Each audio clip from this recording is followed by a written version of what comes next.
grip on the same ship. So we must push one common intention. It's for a better life in the region. For we women and we children. That must be the ambition of the Caribbean and the Caribbean and the Caribbean. And welcome to today's edition of Politics 101, our special program on economics. We have our usual guest, Professor Clive Thomas. This evening, I want to welcome all of you down to Politics 101, whether you're joining us from inside Guyana. Welcome to Politics 101. The emancipation observances continue throughout the month. It is now moved from Emancipation Day to Emancipation Month. Welcome to our special edition of the Open Word today, where we are going to be looking at all things economics. Economics 101, if you want to call it that way. We used to have a column in the Open Word. Years ago, the Open Word was a new sheet published by our party, the Working People's Alliance, and Professor Thomas had a column in there called Economics 101. So we are pivoting to Economics 101, the Open Word podcast. And I want to thank all of you who have sent in your comments and your appreciation for all our programming, but especially this program, the Open Word, in which we look at all things economics. Those of you who are joining us from our wider Caribbean, good evening and welcome to Politics 101, our edition, our Open Word edition, in which we look at economics.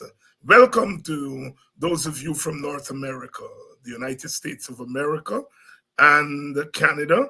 And if you're in Mexico, you know, I remember as a schoolboy, that was one of the trivia questions, you know those questions, spell Mississippi, Czechoslovakia. And they used to say, how many countries are there in North America?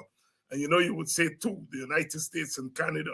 And the trick was that Mexico geographically is North America. But we know most of you are joining us from Canada and the United States of America. Those of you from Europe, France, I know quite a few of you are coming at us from France. Those of you who are coming at us from the United Kingdom, welcome to Politics 101. Good night, because it's night where you are. And we are not forgetting those of you in Suriname, those of you in French Guyana.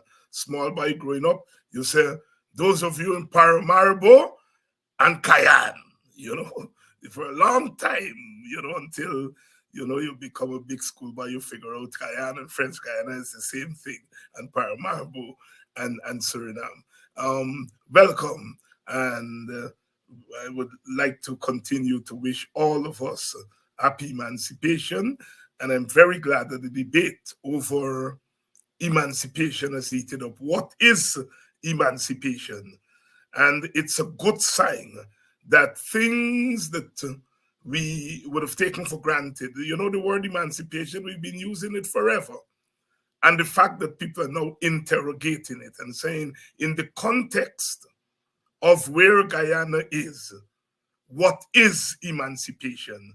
And I want to commend us for revisiting what some would call settled assumptions and, settled context and so on, and really reopening them up to interrogation, taking into consideration where we are. And we have been stressing on this program forever. Guyana has changed.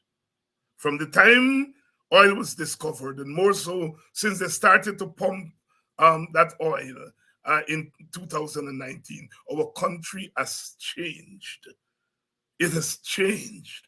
It is changing before our very faces. The economics, the politics, the social relations, governance, the state. And it's very difficult when you're part of change, when you're living through it, to really have an appreciation of what is going on around you. But that's where those of us who are tasked with thinking through these things on the spot, that's where we are important.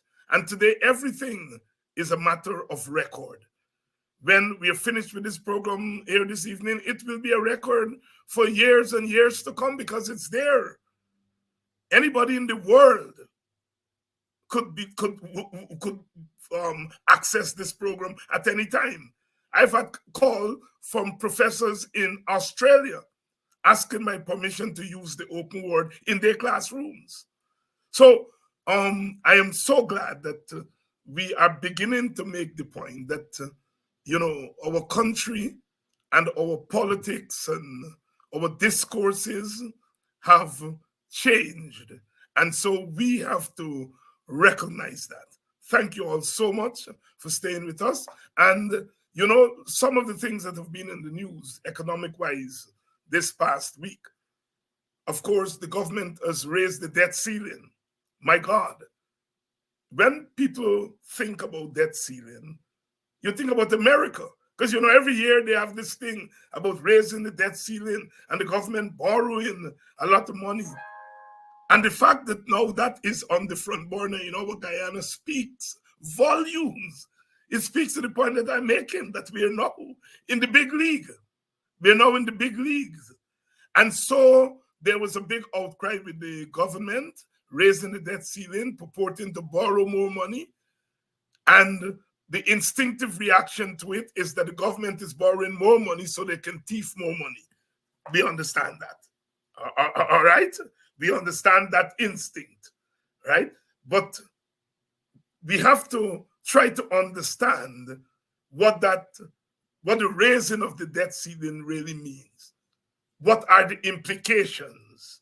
Quite apart from that instinctive implication. Because if people don't trust government, everything that government does, whether it's good or bad, people are going to be skeptical. And I think that is what we expect to play out. All right? But of course, we have to make sure that we deal with the truth. We cannot be like the government itself and don't engage in truth. So we are going to ask Professor Thomas, as usual, to break down for us this whole question of the debt ceiling and government borrowing and what that is all about. And just in case you all didn't pick up, there was an article in the Kaito News that talked about Exxon doing a documentary in which they're linking Guyana to their fortunes. Now, you would have heard that people are saying Guyana is a lifesaver for Exxon. Now, Exxon is confirming that and linking its fortune to Guyana. No. Is that something healthy for us? Is that something healthy for us, for a company investing here? Is it healthy for that company to link our development, our industry to its fortunes? We're going to ask Professor Thomas that tonight. And of course, you all know I have been making the point recently, trying to make the linkage between the oil economy, the new petrol state, and slavery. As a young man, just trying to figure out what is state, what is the economy, and how the economy is linked to the state. And I remember, Professor Thomas's book, 1984, The Rise of the Authoritarian State in the Periphery. And as a young student, undergraduate, trying to figure out what is state, what is government. And I remember that my first real understanding of the state really was from reading that book. And I know some of you all are diligent students. I don't know if the book is still in publication, because it's since 1984, so it's almost 40 years. But I also learned for the first time something called the slave state. because I didn't think about the state and slavery. Slavery was plantation. And so you all know that I've been making the linkage between slavery and the lack of payment to Africans, to the enslaved people, and the fact that the state today, and one of the things I learned from that same rise of the authoritarian state is that the state is constant. Governments come and governments go. And so if you all hear me obviously using the word state very often and making that distinction, you know, and so you all know I've been saying the government doesn't owe African Guyanese anything. Ali and Jack Dio and them don't owe African Guyanese anything. It is the state of Guyana that owes. And the state is now finding itself in a position, my argument, that it can repay some of that debt, if not all of that debt. And so trying to make the linkage, we're going to tease Professor Thomas out on that issue also. So those of you who are now joining us, welcome tonight to Politics 101. We're doing Economics 101 tonight. Professor Thomas here, the usual open word podcast, Economics 101. Welcome to you, Lynette. Welcome to you, John, to Politics 101. All the regulars I'm seeing tonight. Let's bring in Professor Thomas after my long introduction. It's needed, David. Professor Thomas, how have you been doing? I've been doing pretty well so far. And I know you don't get around these days, and so a lot of these things you have to kind of feel your way with them from afar. The emancipation observances in Georgetown at the National Park, in Buxton, around the country. But you obviously must have your own reflections as an African on emancipation and what it means today. Of course, and I do, in fact, look at a lot of local television, local things from TikTok and so forth, because a number of people have innovated and have started giving out local versions of television stations which serve particular communities. And you get a sense of what is happening through the social media. So I do participate, at least as a listener and sometimes a contributor to those debates. Yes, and your own reflections, yes, as we come again to another anniversary of emancipation, and the question being raised, what does emancipation mean in 2023? Well, emancipation to me has always been a process. And yes, the process has been continuing from the very first settlement in the region or in Guyana, and from the very first transport of peoples from Africa, building on the conquest of the people who were living here at the time when the Europeans came, had been a continuous struggle for equality and the sharing of the resources of this area in a more humane and just and fair way. So I see the development of modern day petrostate capacities in Guyana as a continuation of a process that started centuries ago.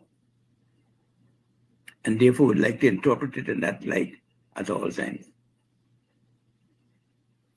Am I out of place to make a linkage between that period of enslavement and the lack of wages to the workers of that time, the enslaved people, and the rise of the petrostate and the state? So of the three variables I'm putting there. Yeah, because the state is always evolving too. The state is not a static organization. It evolves with society because society's needs change. And as their needs change, society's needs change. So the state has to adapt and create the possibilities for its own further evolution. And that is clear because even if you look at the terms with which we discuss Guyana now, the overarching discussion is being framed by most commentators as America's fastest rising petro state. The newest state of the Americas is being labeled as. So people see the transformation of the state as part of the process of the evolution and the finding of oil. And it's created a new set of state relations that typify more or less what one would expect when one talks about a petro state. So we went into a new category of state formation, and we have to take that into account because these generate similarities in structure, operation, in process that we can learn lessons from, as well as we can teach other people lessons from. As well as we can teach other people lessons from. Professor Thomas, are we overdoing the thing when we emphasize every day, as I have been trying to do, the importance of this transition from a pre-petro state to a petro state, and how that is fundamentally altered? You mentioned social relations in the state, but how it is fundamentally altered almost every dimensions of Guyanese society. Are we overdoing it by emphasizing that? We're not overdoing it by any means, David.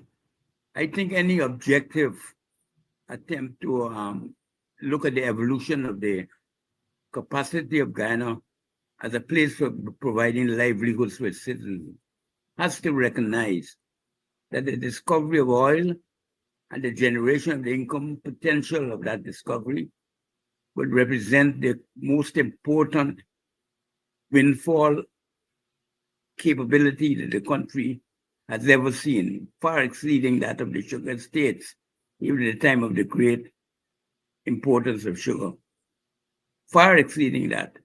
Because now we have within our grasp the capacity to eliminate poverty once and for all in Guyana, to make the development of our relations after this period of post-poverty evolution of Guyana, so that we begin to see relations that as those tied down by underdevelopment and poverty, but by opportunities of creative expansion of the society, as if it were capable of doing the very things that it felt is necessary to ensure the continued prosperity and the contributions of Guyana to the rest of the region and from the region, the wider world. Because I think there are enough resources here to really make a real reality of the West Indies community. And that is why I keep bringing it into the equation. Because if ever the West Indies ever had a future, it is here now and possibly here now forever through Guyana. If we can handle this period of windfall, or some people will say the blessings of God, or the generosity of the gods of old, this is what has happened to Guyana. And we need to build that good fortune, that happenstance, as I call it, into something that is productive and sustainable of transforming the country from being a sort of hotbed of poverty into something much different. So I see this with great expectation and with great enthusiasm, because I think we're on a journey now that most of our people might not fully understand the capabilities which we now have, and that is laid here before us, for making a different West Indies than the one that I was born into. Professor, I heard you there, and I concur with everything that you've said there. But there's a factor that I want us to try to spend a couple of minutes teasing out. And that is, we have entered the era of the petro state as a sharply divided society politically, where half the electorate, half the country, for ethnic reasons, political reasons, do not accept the legitimacy of the government in power. And this happened both ways. When when a PNC or the PNC-led government is in office, the other side doesn't recognize its legitimacy, and vice versa. And there is the instinctive reaction in both ethno-political camps of just simply being pessimistic or at best skeptical of what a government does. How, as we move into this new era that you so eloquently explained just now, and the possibilities for moving out of that state that we have been left in the post-slave era, the post-colonial era. How do we navigate it with this kind of almost permanent political divide? David, to be truthful, every great opportunity is always entwined with a great threat, because that's the nature of dialectics. At this point in time, being an old Marxist, at this point in time, the dialectic is one where we face the opportunities for the greatest divide and split, because we have so much to divide and to split over. And we also have the opportunity for the greatest solutions. And that is why I have urged the box on solution, because the box on solution, or the granting of transfers, is being granted to every household, irrespective of race. It tries to minimize the role of race in the allocation of resources, which could turn out to be a scene of enormous potential struggle. That is why it is worth investing in. Apart from the other and many other reasons which we've advanced for doing this, the most important might very well be its non-racial character. Because by attacking poverty is a universal phenomenon which exists equally in both races. Or one might even say it exists more in the community which the government at the moment represents most.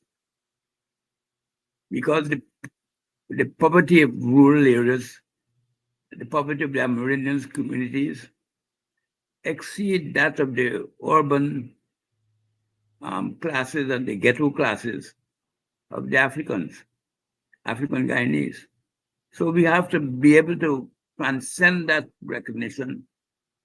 And it's a matter of policy and choice on the part of government, because governments are run by people, and people have one capacity that no other creation on earth has. That is to make a decision, to choose.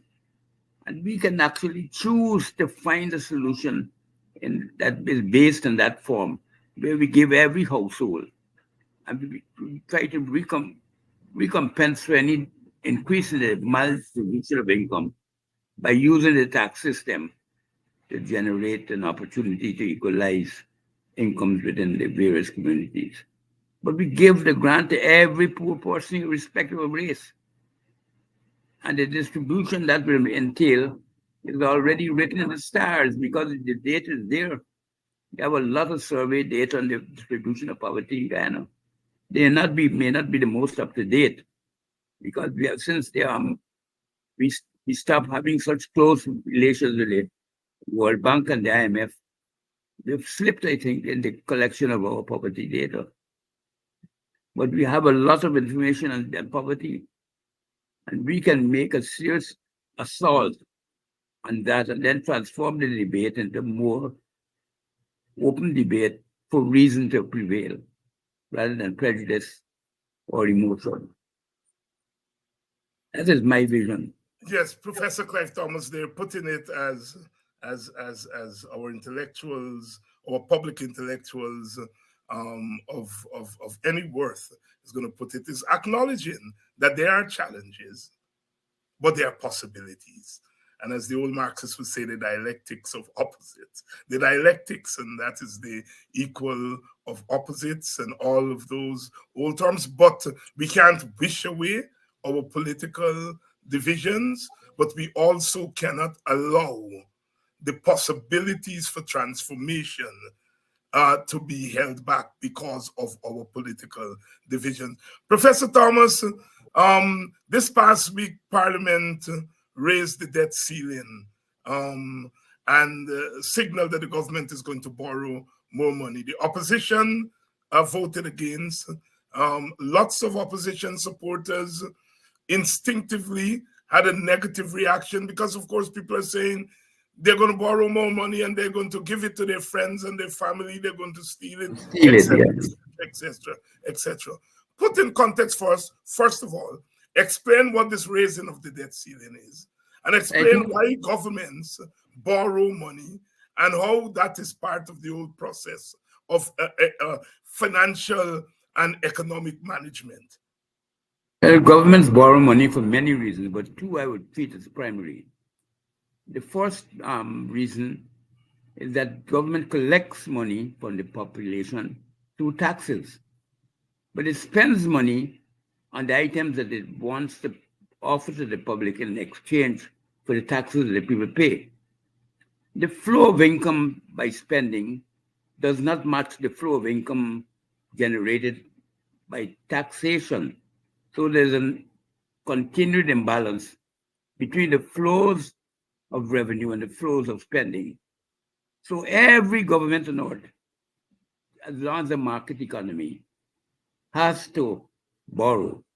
It has to borrow to ensure that you match the flows of income into the country or into the government's exchequer with the flows of spending by the government itself. These two things will not be automatic. If you want to build, let's say, a railway to Dedham, a long distance railway, it's going to take years and it's going to go through different phases of spending to make the project realize. But the revenue or the taxation, let's say it's income taxation, flows in on a monthly or quarterly basis, certainly an annual basis, so that the two flows are not matched. So governments always have to have the residual, always are bound to borrow. So the necessity of all governments, they have to borrow money to be able to match the spending with the receipt of income. You can imagine that in your household, you collect your income at the end of the month, let's say, or a week, depending on where you're working. But your spending varies. Some months you have to pay rent, some months you have to pay school fees, you have somebody sick. So the pattern of spending and the pattern of receiving income does not coincide.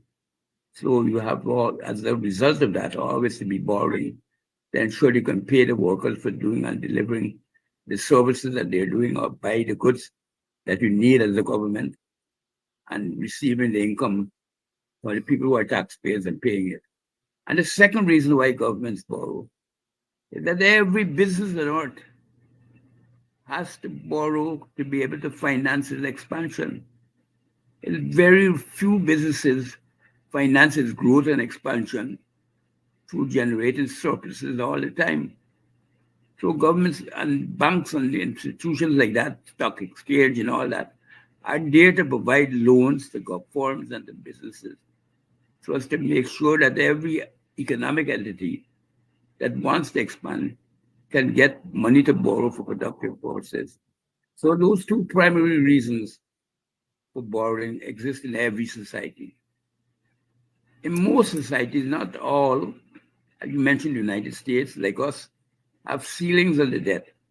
But other countries don't have no ceiling because people recognize that the thing to do is to ensure that the money you borrow matches the spending and income collection flows, and the money you spend must be productive. That will generate better and more income or more benefits than the money itself that you're borrowing that you have to pay back. So that is the situation most governments find themselves in. But the thing about Guyana is that we notice, as a result of the development of the petro state, that we've become, as we discussed a few weeks ago, a developed country. in terms of the growth and size of our GDP, which means that the flows of income and spending and income are greater, far greater than what it was even 5 years ago. Like last year alone, we grew 65% in real GDP. That is after you take account of the prices. How could you have a budget that is go out of our cash flow that could match the cash flow today based on the old um, arrangement we had before oil? When we were going at 5 and if that was ever happening at 5% max, but more generally something like 2 or 3. So there's a need, therefore, to do that. But there's also a need to ensure that when you do borrow, that you have the capacity to pay it back. And that capacity is typically measured by the size of your GDP. And I've spoken already about this increase in the size of our GDP, gross domestic product. So we now are among the 5 lowest countries in the world in terms of the GDP relative to the debt we have. So we have enormous scope for spending. In fact, before early in the 2020s, or even later than the 18s and 19s, our GDP and debt ratio, the ratio of debt to GDP, was something like nearly 100%. The date is less than 25%. So if you were to do anything like maintain any of those 2 primary functions I spoke about, you have to increase the debt. And in some countries, you don't have to pass a law to do it. You don't have to go and get permission. It's one of the backwardness of the United States that they do have to have to go and get a permission from the Congress to raise it. And that is what results in all this backwardness in the United States.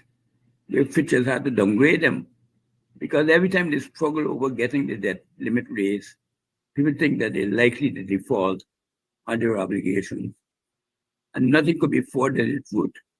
America is far from being in a position of defaulting. And they have a debt GDP ratio closer to 100%, more like what we had before than we have now, which is 5 times higher. So there's a lot of misinformation and exaggeration. Sorry. No, the point I have to make is that the criticism should be directed at the use of the money. Yeah.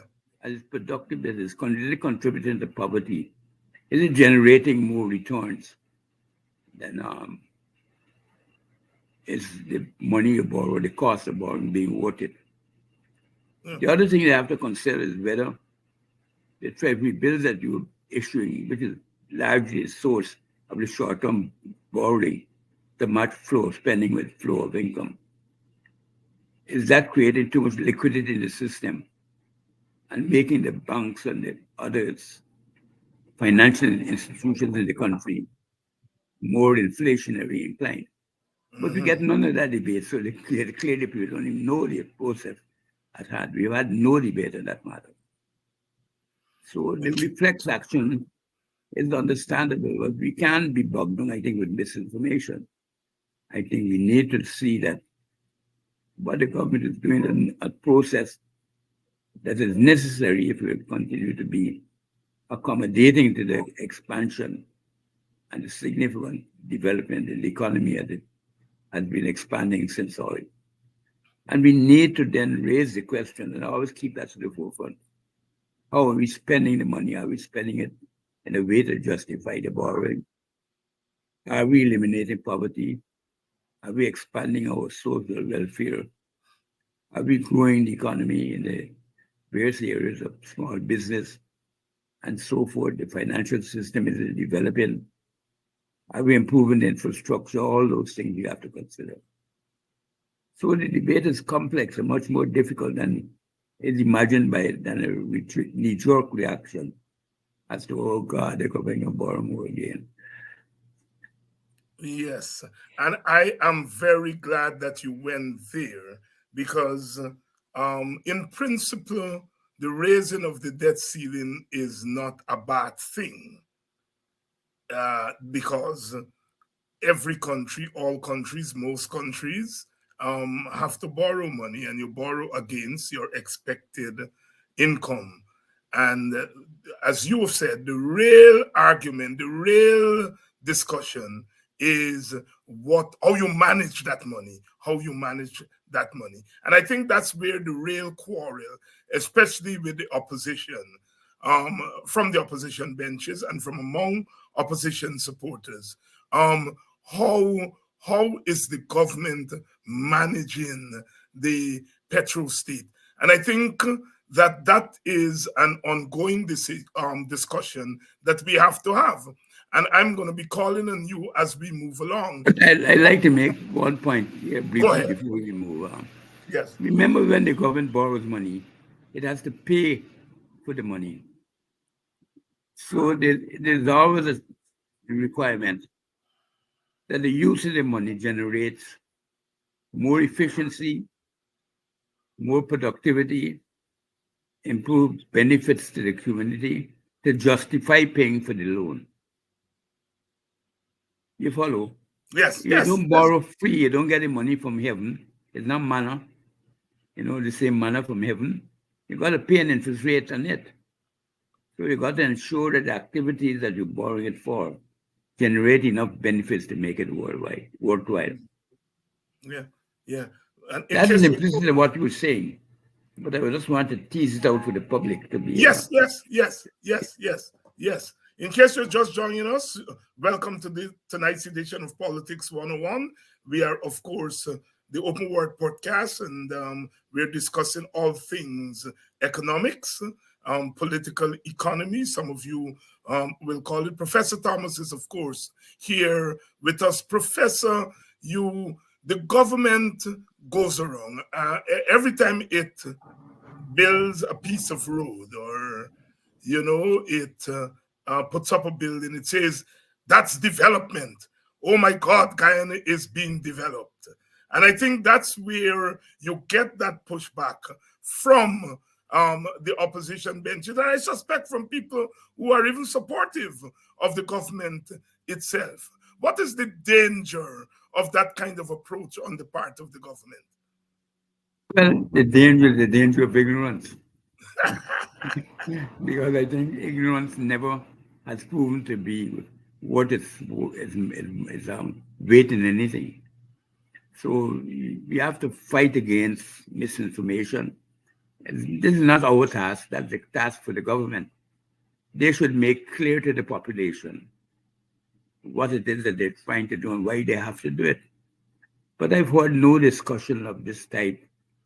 Maybe I've missed it on this matter. The government has, in the release, published figures to show that what they're doing is obviously very fair in terms of data that existed before. But some people then at that point would then shift to say, well, the data no good. So we end up in an interminable cycle of noise and nonsense, I call it. Where instead of real debate, you get echoes and smoke rather than fire. Yeah. Talk a little bit about data, because there has been a back and forth. I wouldn't call it a debate, but there has been a back and forth between some of the government economic gurus, as they call themselves, and other independent economists over data, the quality of the data coming out of the government, the reliability of the data coming out of the Statistic Bureau, and so on and so forth, and how the government is utilizing that data. Talk a little bit about data collection and dissemination, and how that impacts negatively or positively on the discourses. Well, if you remember, going back in the 1970s, the government had taken the stance, I think the unfortunate stance, of trying to treat data as if it was state secret. That was a time of great shortages. And I could remember, because this has happened, where announcements are made about a ship coming in with oil and gas and this and that, and the ships never appear. So the government had the vested interest in manipulating the data, information about the movement of goods and services. And that was a period of marked suppression of the services of the Bureau of Statistics. But in the more recent years, the government has, through alliances with the rest of the Caribbean, created Caribbean-based statistical institutes and arrangements to standardize some of the standard statistics. It's also signed agreements with the IMF and the World Bank about the quality of its data. Because the data in Guyana is ranked, I think, 129 or something around that, out of 190 odd states to which the data is being collected. So it's poor. But when they talk about the poverty of the data, they're talking about many things. They're talking about the timeliness of the data. For example, there's no point getting a half-year, a mid-year report sometime in November, because that lag in the data from June to November, a lot of things could have happened. That makes the data that we get provided by the government in almost every case backward-looking, because we never get data on time because we can have any sense of what is actually going on. By having all the data so backward-looking, we don't get the benefit of being able to project what might be happening in the near future. Indeed, the government itself does not give any up-to-date projections, except maybe on a few things like the weather, or maybe the stock market, or the price of gold or oil on the market. They might give for the next 24 hours. But even that doesn't happen. Because unless it's quoted by some other agency, and they repeat the quote, that the projected Brent crude for next month is going to be this rate. So we can get it in that way. So by saying the data is bad, we're talking about things like that, how effective it is and how useful it is as an economic tool or an instrument for making decisions. In a market economy, a competitive market economy, that is absolutely a priority. But some of the data that are collected and which takes a long time to come out are very routine data and data that there's no question about its reliability because it's been collected going back to colonial times. In fact, we might have pioneered some of that collection of data because in the governor's reports, when I did my PhD thesis, that's where I got data on the size of the debt, the currency issues and things like that, how much money is issued in Guyana. Because the government was responsible to the British Crown for collecting that data. So those data are always there. And when we talk about debt data, that is always there because we can't pass a budget in Parliament without passing the data that is the Congress General signs on. So that is so basic and standard that we should have no doubt about that. The GDP data is collected basically by the Stats Bureau. That data is weak because I think that we should be given regular and more detailed national accounts. But we tend to get what are called GDP estimates, which may give you a certain amount of data. But when you go to search for the details behind the data, when you try to deconstruct the national accounts, the same sometimes you notice that they haven't been published for years as a system of national accounts as required by the United Nations. That's a global obligation we have. You also take on other global obligations. Like we're supposed to benchmark the progress towards achieving the Sustainable Development Goals, the SDGs. That's the primary development data source for that. And we are always behind hand. And because the data is backward looking always, that is the latest you're going to get is a year behind. The most recent you'll get rather is a year behind where by the time you look at the data. It doesn't tell you what is happening and the flows and manifesting itself in a period where you want to know something. If I want to get post-pandemic data, I might just be able to get some of the most important data now, 2023, but that would be, I would say, at least a year old. Because to be useful, the data has to be up to date. Things move so fast. Like, for example, our GDP grew by 65% last year. So you want to know how these changes are manifesting itself in a short period of time. Yeah. You want to know it timely. So once the data is at that level, it's very, very poor data. But you have to distinguish between the weaknesses of some of the traditional data or the expected data for running a modern market economy and the difficulties that make for decision making and the difficulty that makes for understanding the economy and the changes it's going through and therefore formulating policy. So one has to be suspicious of some of the policy implemented. Right. And of course, the argument and the criticism is not so much the data itself, as you've pointed out there. It's how that data is used by some of these government spokespersons. They themselves may not be aware of the lack of timeliness in the data and all of that kind of stuff. And not necessarily people who are working at the Statistics Bureau and trying to generate the data. Professor Clive Thomas. They do so sometimes in a difficult environment. Yes. Because I think I told you about the period when data was priceless. Right. Professor Clive Thomas here, in case you all are just joining us, Politics 101 on a Saturday evening. Of course, our Open Word podcast.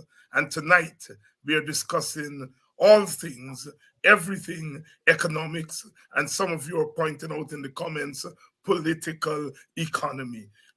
I really love you all because you all are smart, as the Americans would say, and as we would say in Guyana, bright like a light, because you all are picking up some of these things.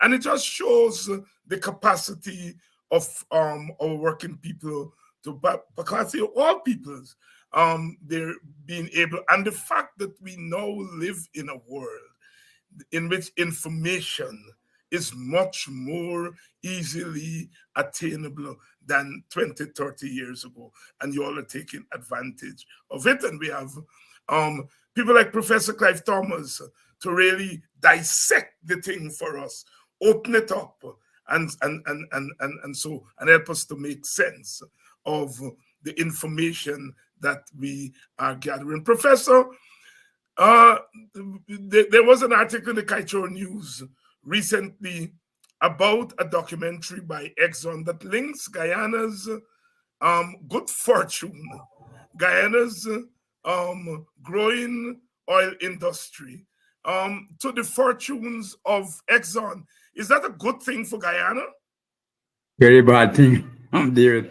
In fact, I had confided in you yesterday that I was writing my regular Sunday column on yesterday, dealing with the it's to be published in October, the 1st, I think it is, dealing with this documentary that Exxon had published, which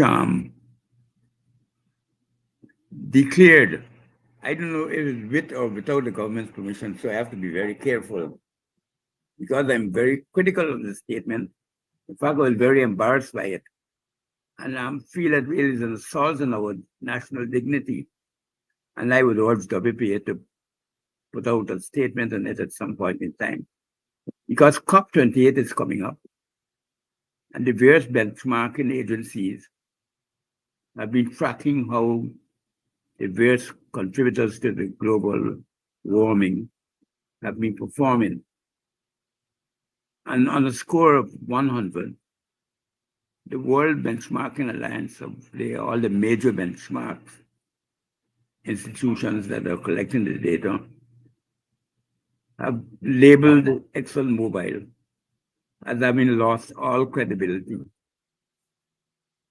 It has also labeled ExxonMobil as a significant contributor, not a leading contributor, to disinformation on climate policy for the transition, and has declared that it has lost credibility. That is added to my concern that I had written some articles a while back, I think in the middle of last year, describing Exxon as a zombie corporation.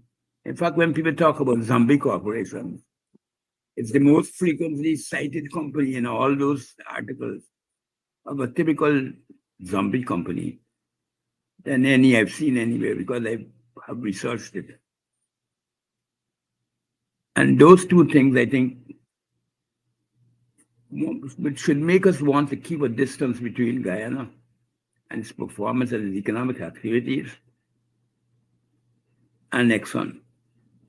I think if the statement is allowed to go forward unchallenged, so I was trying to do a heroic single challenge on behalf of Guyana, that we should make it clear that Guyana dissociates itself from that type of pronouncement, because we don't want to be labeled as a duplicitous, complicit company in the information warfare that Exxon is engaged in against climate change policy from the United Nations and the achievement of the Sustainable Development Goals.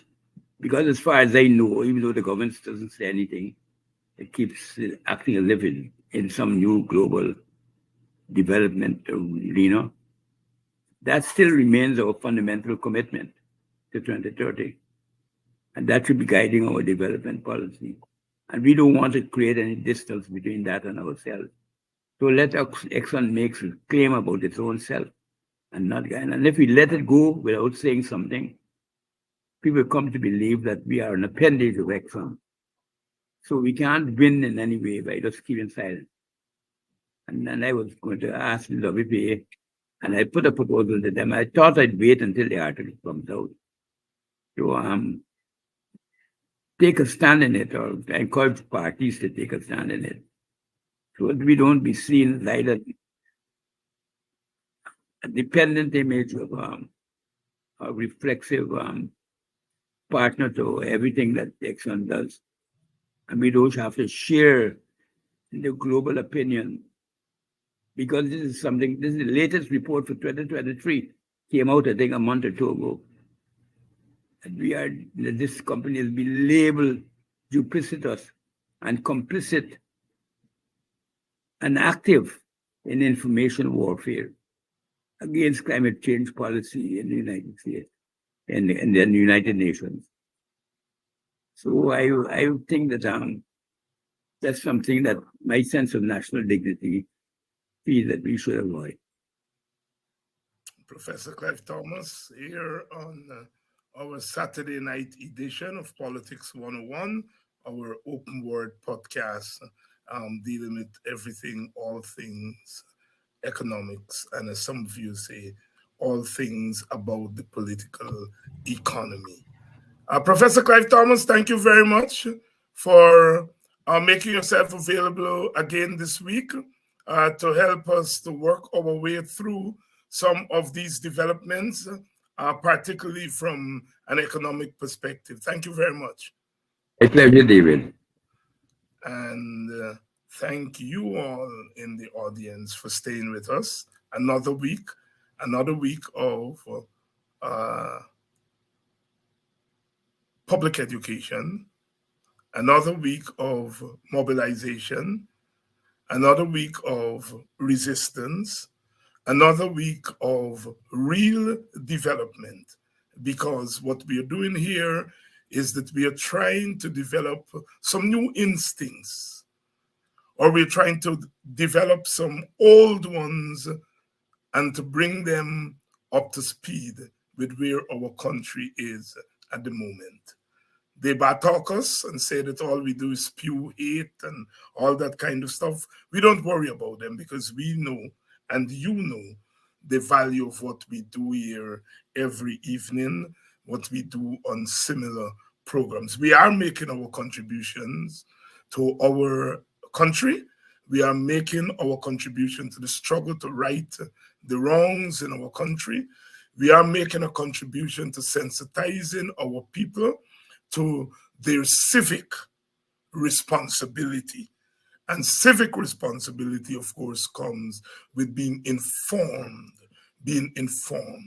And not only being informed, but understanding the information so that we can make the linkages between that information and our lives as individuals, as families, as citizens, and as communities, and as a national community, a regional community. So I want to thank you all for staying with us. And the watchword, of course, is love.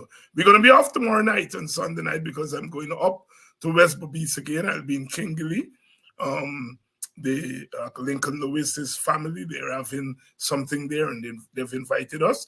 So I'm looking forward to meeting some of you again in Region 5. And the invitation that I spend more time in that region is under active consideration, and we are going to try as much as possible, given our limited resources, to do that. I think Kedaki Amsterdam is going to be accompanying me. I know last week when I was there, people asked for him, and I made sure I gave him that report. And tomorrow he's going to be accompanying me up there to West Bobis. We wear the various hats.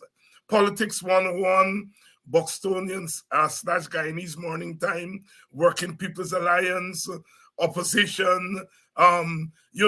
We wear many hats, but of course, you all know that our objective is to make our country, always our country, a better place. We have that opportunity now. So thank you all. We're going to be back on Monday. Next week. And I can't remember the lineup for next week. But do remember on Thursday in Buxton, we have that symposium, the AUC Guyana Annual Emancipation Symposium. It was at that symposium in 2018 that the Buxton proposal was unfolded. And that's why it's called the Buxton Proposal. And that this year, the theme is centering racial equality in an age of oil and gas wealth. So the rise of the petrostate and the racial equality. And we're going to have a big team there. So that's on Thursday evening at 6:30. Those of you who are in or around Buxton, please attend. And for those of you who are far away, of course, we're going to be live streaming it.